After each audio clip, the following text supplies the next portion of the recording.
देश में राजा, समाज में गुरु, परिवार में पिता, घर में स्त्री, ये कभी साधारण नहीं होते, क्योंकि निर्माण और प्रलय इन्हीं के हाथों में होता है। तो हेलो फ्रेंड्स, गुड मॉर्निंग। सुबह का टाइम है। आई होप आप लोग बहुत अच्छे होंगे, बहुत मज़े में होंगे, बहुत स्वस्थ होंगे और स्वस्थ ही रहें।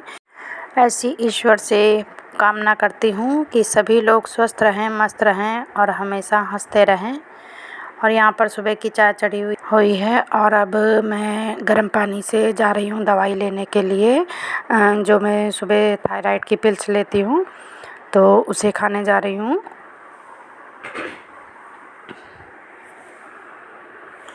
और सुबह का टाइम जब होता है चाय चढ़ाती हूँ तो उसके साथ ही मैं कभी सब्ज़ी काट लेती हूँ, कभी चावल बिन लेती हूँ। मतलब जब किचन में आती हूँ तो फिर खाली नहीं रहती हूँ, थोड़ा थोड़ा काम हाथों हाथ, चाहे जितना सुबह का टाइम हो। जैसे सुबह चाय बन रही है और अब मैं जा रही हूँ अपनी दवाई लेने के बाद खड़े खड़े मैं सब्ज़ी काट लूँगी। आज मैं आलू बैंगन की सब्ज़ी और दाल चावल बनाने जा रही हूँ। तो जब तक मेरी चाय बन रही है तब तक मैं दाल चावल तो बाद में बनाऊंगी, तब तक मैं सब्ज़ी काट लूँगी। और यहाँ पर मेरी सब्ज़ी कट रही है। दोस्तों, कर्म के पास ना कागज़ है ना पेन है, फिर भी वो सारे जगत का हिसाब रखता है। दुनिया के 4 स्थान कभी नहीं भरते हैं, जो हैं समुद्र, शमशान, तृष्णा और मनुष्य का मन।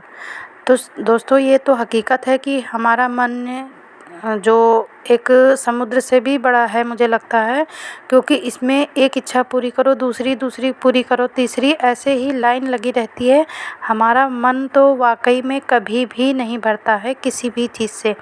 जब हम एक चीज़ को पूरा करते हैं, अपने मन की इच्छा को पूरा करते हैं, तो दूसरी के बाद तीसरी, इस अनंत इच्छाओं का कभी अंत होता ही नहीं है। ये तो सभी के साथ होता होगा। हाँ, तसल्ली के लिए हम कुछ सब्र रख सकते हैं कि हाँ आज नहीं कल होगा, कल नहीं परसों, पर हमारा मन एक के बाद एक फरमाइशें करता ही रहता है, उसकी इच्छाएं कभी पूरी नहीं होती हैं। हमारा ये मन सुखों का सागर भी है तो दुखों का अपार भंडार भी है। कुछ व्यक्तियों का मन तो समझाने से समझ जाता है और थोड़े में तसल्ली कर लेता है तो सुख ही सुख है। जो लोग मन में तसल्ली रखते हैं या कोई चीज़ मिली तो ठीक है, नहीं मिली तो ठीक है, तो उनके लिए तो ये मन सुखों का सागर है। और कुछ लोग ऐसे होते हैं कि नहीं, हमें जो चाहिए वो चाहिए। हाँ, कुछ चीज़ों में ऐसा होना चाहिए कि हमें एक ज़िद होनी चाहिए कि पर कुछ अच्छा पाने के लिए, पर ये नहीं होता है कि हर चीज़ को पाने के लिए ज़िद होनी चाहिए। हर चीज़ को पाने की ज़िद हमारे मन में ये दुखों का कष्ट का सागर भर देगी।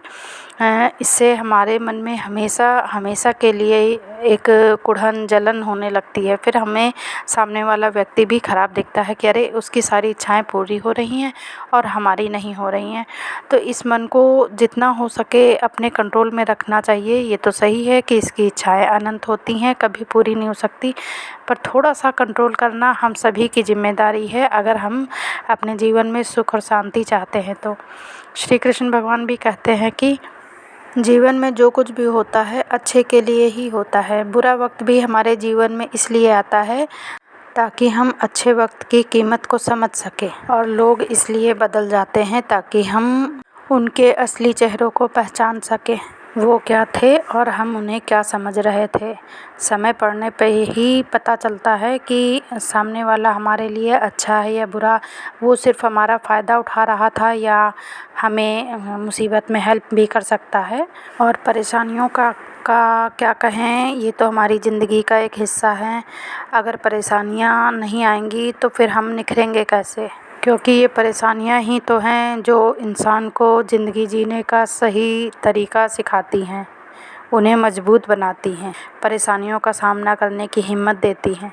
कहने को तो सभी रिश्ते अपने होते हैं, अच्छे होते हैं, पर असली रिश्ता वही है जो मुसीबत पड़ने पर काम आए, जो हमारे साथ खड़ा रहे, वही हमारा असली रिश्ता है। उसी से हमारी असली पहचान है, असली लगाव है, बाकी सब झूठा बेकार है। कभी कभी जब मन ज़्यादा परेशान हो जाए तो मन को खुद समझाना चाहिए कि जो हो रहा है उसे होने दो। ईश्वर खुद ही बैठा है, शायद हमारे लिए हमसे ज़्यादा अच्छा कुछ सोचे बैठा है, तभी वो पहले परेशानियां दे रहा है और फिर कुछ अच्छा करेगा, ऐसा करेगा जिसे हमने उम्मीद भी नहीं की होगी, वो हमारे साथ कुछ अच्छा करेगा। ईश्वर भी हमें देखकर कहता होगा कि ज़्यादा परेशान होने की ज़रूरत नहीं है, दिल खोल कर सांस लो, अंदर ही अंदर घुटने की कोशिश मत करो, कुछ बातें मुझ पर छोड़ दो, सब कुछ सुलझाने की कोशिश मत करो। बस अपनी नज़र हमेशा उस चीज़ पर रखो जिसे तुम पाना चाहते हो, उस चीज़ पर मत रखो जो तुम खो चुके हो, क्योंकि खोई चीज़ वापस नहीं आएगी और जो सामने है, जो नज़र में है, उसे हम अभी पा सकते हैं।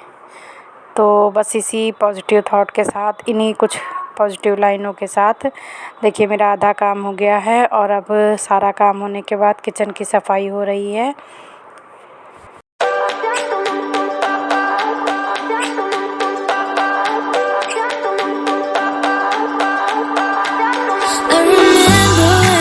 Staring photo, don't forget the way you look me in the eyes, and I keep you in my heart is where you are.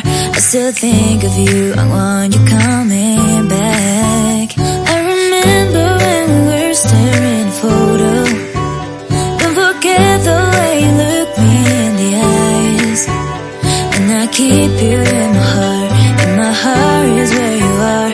I still think of you, I want you coming back.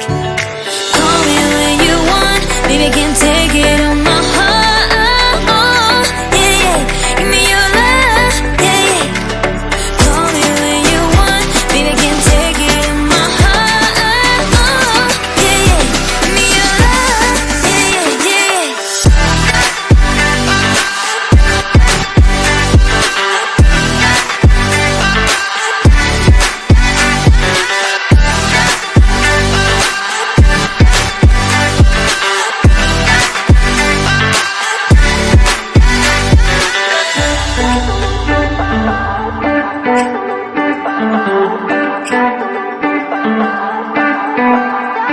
I remember when we were staring photo, don't forget the way you look me in the eyes, and I keep you in my heart is where you are. I still think of you, I want you coming back. I remember when we were staring photo, don't forget the way you look me in the eyes, and I keep you in my heart is where you are. I still think of you, I want you coming back. Call me when you want, baby, can't take it. और यहाँ सब काम करने के बाद जो मेरे 4 cup टूटे हुए थे, तो 2 तो मैंने पहले ही कलर कर दिए थे और 2 बचे थे, तो मैंने सोचा आज इनका फ़ाइनल कर दूँ। तो यहाँ पर मेरा बेटा आ गया है और देखिए ये खुद ही तैयार हो गए हैं कि नहीं पेंटिंग हम ही करेंगे। तो सबसे पहले इसमें वॉल पुट्टी और फेविकॉल घोल के लगा दिया, तो एक बॉटल भी रखी हुई थी, तो उसे भी मैंने इसमें कलर कर दिया, मतलब पहले पुट्टी लगा दी और फिर इसे पेंट कर दिया है। तो ये सब काम उसी ने कर दिया है। बच्चों को तो वैसे भी पेंटिंग करना बहुत पसंद होता है और अगर ना देते तो फिर ये मुंह फुला के घूमते। तो मैंने कहा अच्छा चलो काम करा दो मेरा। तो काफ़ी हद तक उसी ने पेंट किया है और बीच बीच में मैंने किया है। तो यहाँ पर जो 2 कप बने थे बचे हुए थे सॉरी, तो उनमें भी मैंने एक में बीच में जो हैंडल लगा हुआ था तो उसे नाक की शेप बना दी है और अगल बगल 2 बड़ी बड़ी आइज़ बना दी है, मतलब थोड़ा सा आउल वाला लुक दिया हुआ है। और इसमें देखिए एक में येलो कलर किया है, एक में लाइट पर्पल किया है, क्योंकि पहले जो 2 किए थे तो उसमें डार्क शेड हो गए थे। तो अब मैंने कहा थोड़ा सा लाइट कलर भी हो जाए, पर उतना मज़ा नहीं आ रहा था, तो फिर भी मैंने लाइट कलर कर ही दिया। तो यहाँ पर दोनों कप को पेंट कर दिया है। ये देखिए ये येलो का हो गया है और अब पेंट सूखने के बाद इसकी आइज़ बनाई जा रही हैं और यहाँ पर अभी नोज़ में फिनिशिंग देनी है। तो यहाँ पर पेंटिंग हो रही है और यहाँ पर उसने दोनों कप को पेंट कर दिया था, तो थोड़ी सी शेड मैंने दे दी थी। और जो पहले आप लोगों के साथ शेयर किया था, छोटे छोटे फ्लावर मैंने वॉल पुट्टी से ही बनाए हुए थे, वो इसमें स्टिक कर दिए हैं। और आज का वीडियो कैसा लगा, आप अगर अच्छा लगे तो प्लीज़ लाइक कीजिएगा, शेयर कीजिएगा। एंड चैनल पर नए हैं, पहली बार आए हैं तो प्लीज़ सब्सक्राइब कर लीजिएगा। और ये देखिए मेरे चारों कपों का फाइनल लुक। कौन सा सबसे अच्छा लगा प्लीज़ कमेंट्स में बताइएगा, और अच्छा लगे तो प्लीज़ लाइक कीजिएगा। और ये देखिए चारों टूटे कपों का एक बिल्कुल सिंपल डिज़ाइन ड्रॉ किया है, बनाया हुआ है मैंने, कि कोई भी बना सकता है। तो इतना सिंपल बनाया है, आप लोग भी बनाकर एक बार देखिए। जितने टूटे कप हैं इसी तरह छोटे छोटे यूज़ करके उसमें कुछ भी आप लगा सकते हैं, छोटे छोटे प्लांटर भी लगा सकते हैं, और आर्टिफिशियल फ्लावर भी लगा सकते हैं, जो चाहे उसमें लगा सकते हैं। तो बस आज का वीडियो इतना ही। आज के ब्लॉग को भी प्यार दीजिएगा, और चैनल पर नए हैं तो प्लीज़ सब्सक्राइब कर लीजिएगा, फैमिली मेम्बर में शेयर कीजिएगा। कल फिर मिलेंगे, बाय बाय, टेक केयर।